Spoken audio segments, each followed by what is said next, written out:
Hello guys, welcome po ulit sa ating channel at magandang araw po sa lahat. Sana po ay nasa mabuti kayong kalagayan at maayo adlaw po sa inyo tanan, maayo buntag. Good day po sa lahat. At eto nga, itutuloy natin guys yung ating coin hunting series at doon sa ating first 200 ay bokya tayo. So, maliban dun sa nakuha nating 2016 na medyo maliit yung kanyang frequency kaya kinikip ko yun. At ngayon nga guys, dito sa ating sunod na coin hunting, subukan natin ulit na makakuha ng hard to find or semi hard to find. At kung suswertehin ay yung error coin. Okay guys, bago tayo magsimula, maraming salamat po sa aking mga subscriber. Lalong-lalo na po doon sa nagsishare at nagla-like po sa ating video. Maraming salamat sa inyo guys. Napakalaking tulong yan sa ating channel. Okay, at kung bago ka pa nga lang po at di ka pa nakasubscribe, baka naman po. Baka naman. At sa mga bago po sa ating channel, welcome po sa Coins TV. Okay, umpisahan na natin to guys. So, dalawang balot lang ulit ang ating bubuksan. Sa ganon ay hindi masyadong mahaba ang ating video. At umpisahan na natin guys ang ating first coin. Year 2014. So common. Next coin, year 2005. Common. Next coin, 2001. Common. 2011 common. Next coin 2005 ulit common. Next coin 2004 and another 2005 common. Next coin natin 2013 common. Next coin 2002 common. Next coin 2012. So ito na lang guys ang ating i-update. Ang year 2012. Okay, diyan ka muna sa tabi. Siya yung ating candidate guys for updating pagtapos natin sa ating coin hunting. Okay, at maraming salamat po sa mga kapwa ko coin hunter dyan. Maraming salamat sa inyo sir, mga ma'am, sa suporta po sa ating channel. At siyempre ang ating mga viewers abroad, maraming salamat po sa inyong lahat. At ang mga silent viewer natin na walang sawang sumusuporta sa ating channel. Maraming salamat po sa inyong lahat at sa ating mga idol na coin collector. Maraming salamat po sa inyong lahat. Okay, proceed na nga tayo dito guys. At wala pa rin tayong nahahunt na kahit semi hard to find. So next coin 2014 common. Next coin, year 2012. So, ito yung ating candidate for updating. Tignan natin. Okay. Dito puno natin yung isa. Mas maganda condition ng isa. Pero parehas lang sila. Die 2. Okay, next coin. Year 2005 common. Ganda pa nito guys, oh. 2009 to 100%. So tignan natin 2009. So ayan guys, ikikip natin yan.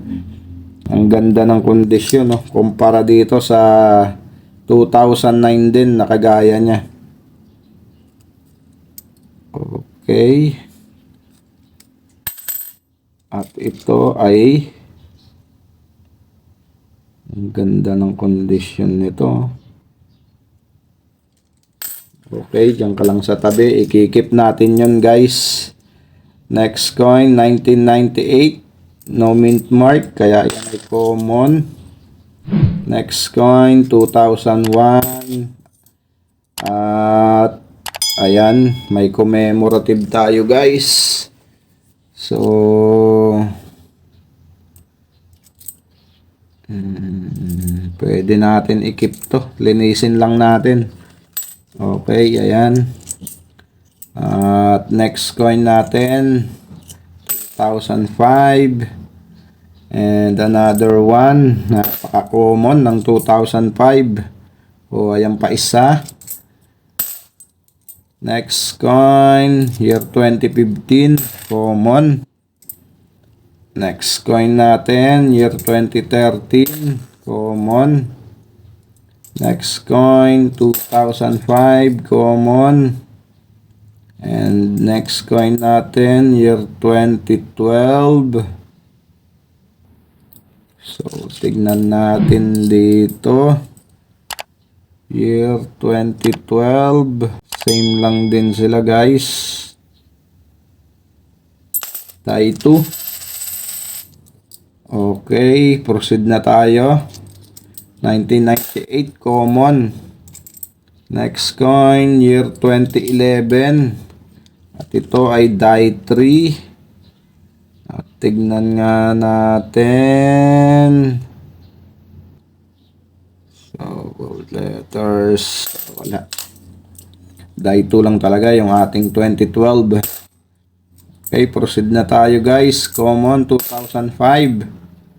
Next coin, year 2012.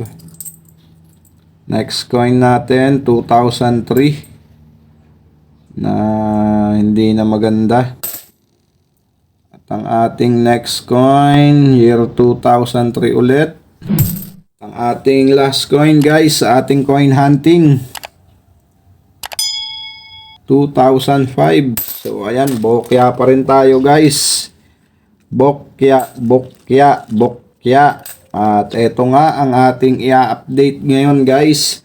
So alamin natin ang kanyang collector's value, kanyang corresponding na frequency. So alamin natin guys kung magkano na nga ba ang year 2012 ngayong 2024. So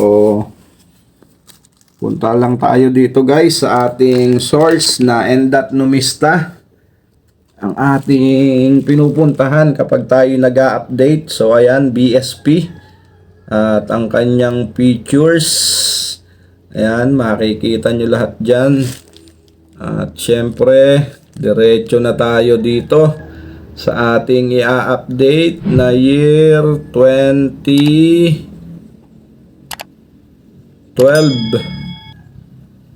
So ayan guys, ang year 2012 ay merong dalawang variation. Unahin na natin yung common na year 2012. May frequency po siya na 12%. So medyo malaki guys, kaya common lang din to. Ayan guys, 12% na die 2. So yun yung ating nahahunt. At ang kanyang price appraisal guys sa very fine condition ay sa fine condition 5 pesos and 50 centavos. Dito naman sa kanyang very good ay very fine 13 pesos at sa extra fine ay 17 pesos. So napakaliit pa guys. At sa AU condition at sa uncirculated ay walang nakalagay. At dito naman tayo sa pangalawang variation ng year 2012 na may frequency na 6%. So medyo malaki rin guys. So pwede nating tawaging common lang din to, pero mahirap makita rin to guys. Yung reverse 3 na 2012. So ayan ang kanyang price appraisal guys sa very good condition, 4 pesos at 90 centavos. At sa kanyang fine at very fine at extra fine, So, same lang silang tatlo guys. 10 pesos. At sa kanyang AU condition, 32 pesos. At sa kanyang uncirculated ay 210 pesos. So, ang laki guys ng kanyang price appraisal sa kondisyong uncirculated. Kaya hindi na masama kung may hawak kayong uncirculated guys. 210 ha. Ang laki niya ha.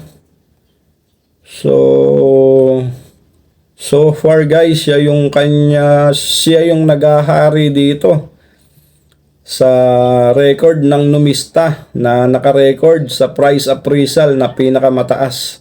So sinundan siya ng year 2001 na may 170 pesos.